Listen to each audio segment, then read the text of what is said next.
લીંબુ શરબત બનાવવું લાગતું હોય કંટાળાજનક તો એકવાર આ ડ્રિંક જરૂરથી બનાવજો. તમારા હેર, સ્કિન બધામાં ખૂબ જ ફાયદો આપશે. સૌથી મોટો ફાયદો આ ડ્રિંકનો એ રહેશે કે તમને લૂ તો બિલકુલ નહીં લાગે. તો રોજનો એક ગ્લાસ એકવાર આ રીતના પેસ્ટ બનાવીને રાખી દો તો માત્ર સેકન્ડોમાં જ તૈયાર થઈ જશે. તો ચલો રેસીપી શરૂ કરીએ. સારી લાગે તો તમારા ફ્રેન્ડ્સ, ફેમિલીઝ અને રિલેટિવ્સ જોડે શેર કરી. ચેનલ પર નવા હોય, હજી સુધી સબસ્ક્રાઈબ ના કરી હોય તો અત્યારે જ કરી દેજો. તો ચલો બનાવીએ. અત્યારે ઉનાળો છે તો બધાના ઘરમાં કાચી કેરી તો અવેલેબલ હોય છે. તો આ ડ્રિંક બનાવવા માટે માત્ર 3 કાચી કેરીનો આપણે ઉપયોગ કરીશું, જેમાંથી ઓછામાં ઓછા 20 જેટલા ગ્લાસ બનીને તૈયાર થઈ જશે.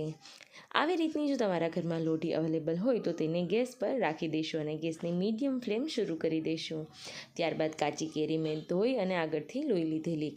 શીણવાળો ભાગ જો મોઢામાં જાય તો જલ્દીથી ઉનાળાની ગરમીઓના લીધે તેમાં મોઢું આવી જતું હોય છે અને ચાંદા પડી જાય છે, તો તેને પણ દૂર કરી દઈશું. હવે આવી રીતના 7 થી 8 મિનિટ આપણે કાચી કેરીને રેંગ પર ગોઠવી લેવાની છે, જેથી કરીને ખૂબ જ સરસ એવી કૂક થઈ જાય. જેમ રીંગણા આપણે ઓળો બનાવવા માટે શેકતા હોય તેમ તમે ડાયરેક્ટલી ફ્લેમ પર પણ શેકી શકો છો અને 2 થી 3 મિનિટ થાય ત્યારબાદ તેની સાઈડને ચેન્જ કરી અને ચેક કરતા રહીશું. તો તમે જુઓ છો એ રીતના મારે 15 મિનિટ જેવો ટાઈમ લાગેલો અને બધી કેરી સરસ રીતના શેકાઈ ગયેલી છે. આ કાચી કેરીનું ડ્રિંક બનાવવા માટે જો તમારે કેરી શેકવી ના હોય તો તમે કુકરમાં થોડું એવું પાણી ઉમેરી તેને બાફી પણ શકો છો.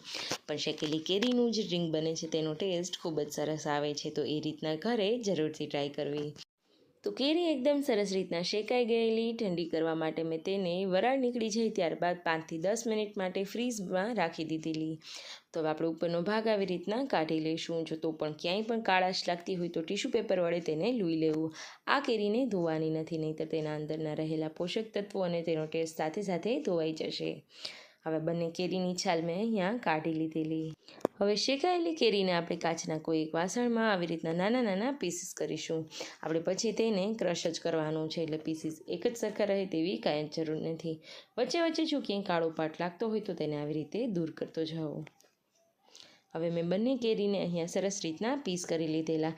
સાથે સાથે હું તમને એક બાફેલી કેરી પણ બતાવું છું, જેની છાલ પણ આવી રીતના ફટાફટથી નીકળી જશે અને કાળાશવાળો ભાગ તો બિલકુલ નહીં લાગે. તો તમે બાફીને પણ આ ડ્રિંકને ઇન્સ્ટન્ટલી બનાવી શકો છો.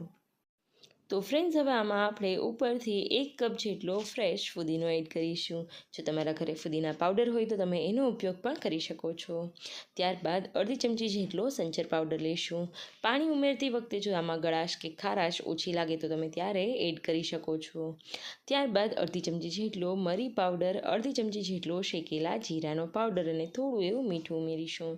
હવે આ બાફેલી કેરી જેમ મેં આગળ કીધેલું એમ તેની છાલ પણ ફટાફટથી ઉતરી જાય છે, તો આપણે તેનો પલ્પ પણ ક્રશ કરવામાં એડ કરી દઈશું. હવે આગળ મિક્સ કરેલી બધી વસ્તુઓમાં તમારે સંચર પાવડરની સાથે સાથે થોડું એવું મીઠું ઉમેરવું હોય તો ડ્રિંક બનાવતી વખતે પણ ઉમેરી શકાય. હવે આ રીતનો ઘાટો આપણો પલ્પ બનીને તૈયાર છે. તો કોઈ એક કન્ટેનરમાં તેને લઈ લેશું. હવે જ્યારે મહેમાન આવે ત્યારે માત્ર 1 ચમચીમાં 1 ગ્લાસ આરામથી તમારું ઠંડુ ઠંડુ લૂ ન લાગે તેવું કાચી કેરીનું ખાટું મીઠું શરબત બનીને તૈયાર થઈ જશે. અહીંયા તમારે ગળાશ ઉપરથી એડ કરવાની, કારણ કે આપણે આ બાફલો બનાવતી વખતે અંદર ગળાશ ક્યાંય પણ નથી ઉમેરેલી. જો પસંદ હોય તો અહીંયા તમે દળેલી સાકરનો પાવડર ક્રશ કરતી વખતે પણ એડ કરી શકો છો. હવે અહીંયા 2 ચમચી જેટલું આપણું જે ક્રશ કરેલું બાફલાનું મિક્સચર છે તે ઉમેરીશું. થોડો એવો ચટણી પાવડર, 2 ગ્લાસ જેટલું પાણી, થોડા એવા ફુદીનાના પાન ઉમેરીશું અને સારી રીતે તેને મિક્સ કરી દઈશું. જો અહીંયા ચટણી પસંદ ના હોય તો તમે સિમ્પલ એવું આ ડ્રિંક બનાવી શકો છો.